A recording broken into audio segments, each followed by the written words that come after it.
when you started out with your career, when did you first realize you want to be a wrestler? How did you do it?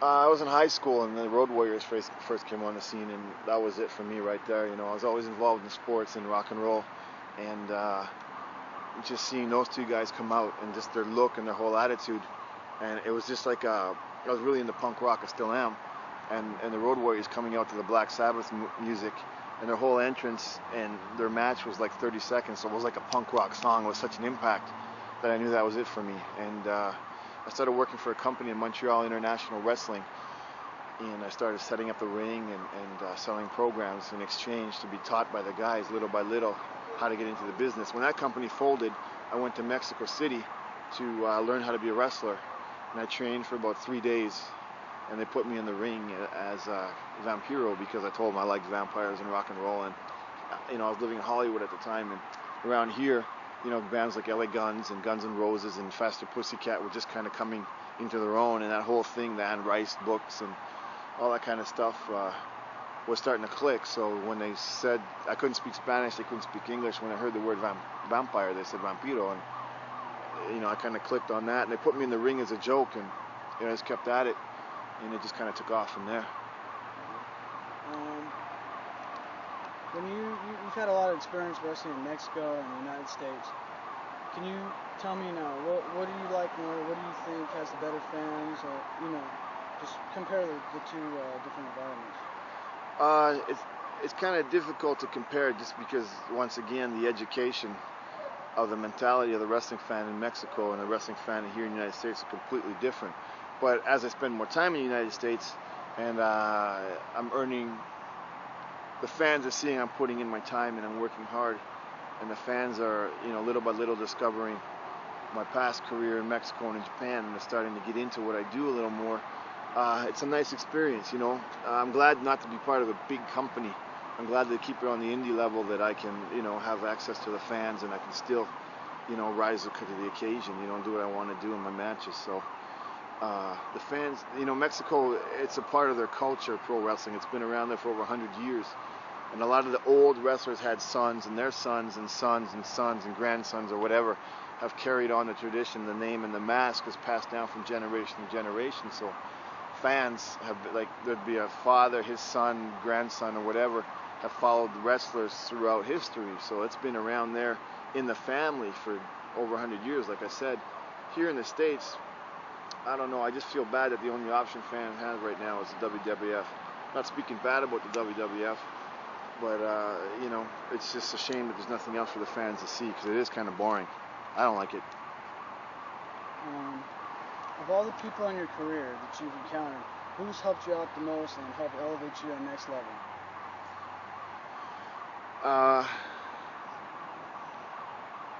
Professionally, Terry Taylor's helped me a lot.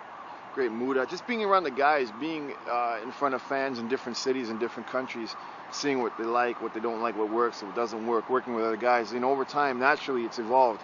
But the biggest person who steered me in the right direction and kept me positive and helped me mentally and helped me to stay focused is my wife.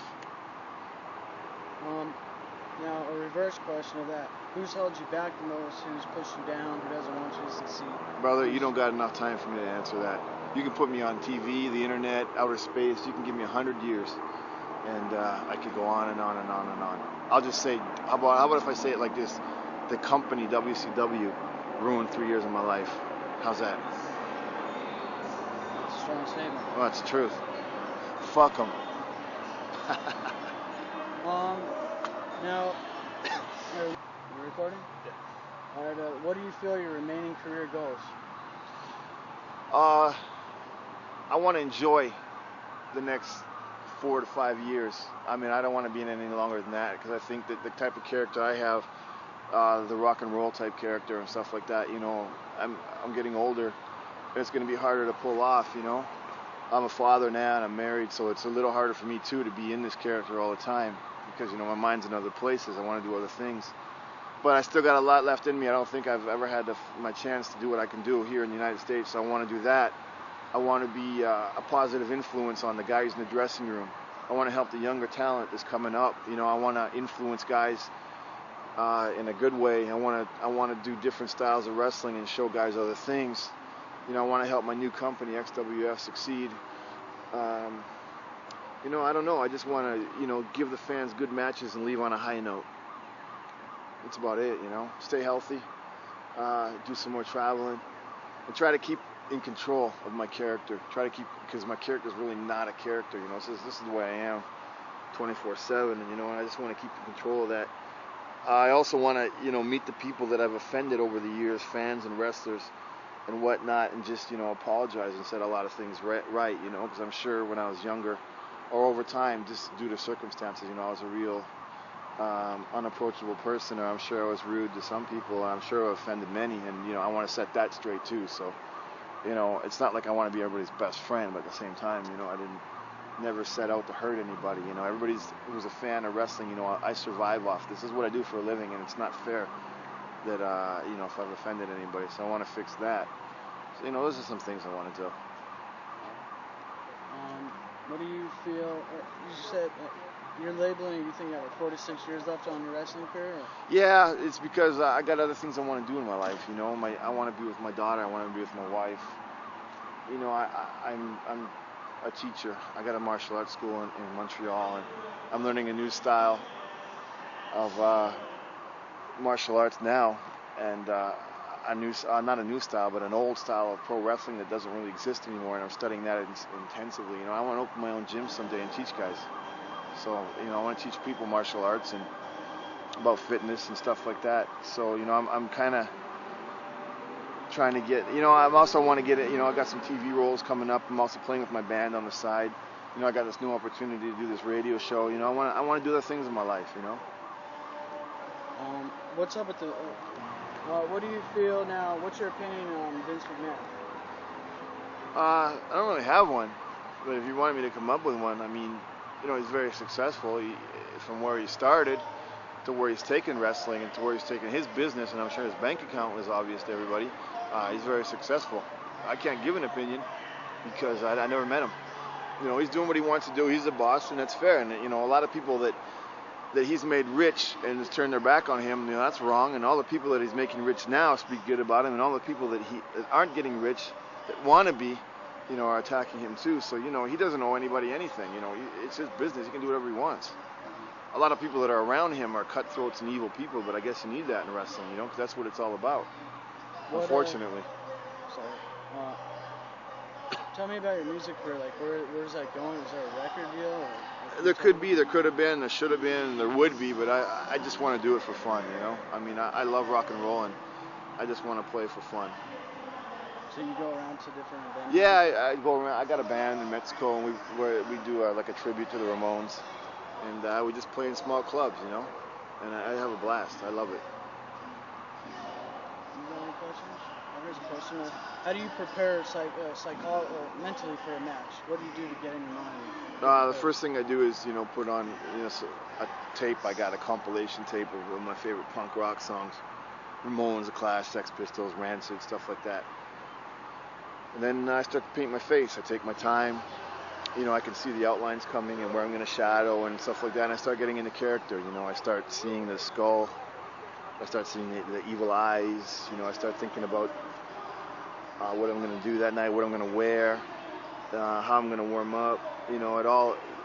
It's all like a big process. It takes me like about an hour. Then when I start to warm up, stretch, do push-ups and stuff like that, I start to think about actually physically, competing in a match or throwing big kicks or things like that. Then I got a little portable VCR, a little high-8 TV, and I usually watch some of my favorite matches or some of my favorite moments from matches to inspire me. So I get in the ring pretty jacked, and I got my mind in the game, because if you just sit around and you don't pay attention, take it seriously, you could get hurt somebody, and you go out there, and the fans know if you're into it or not. So that's pretty well it, my routine. It takes about, an hour and a half, 2 hours to do.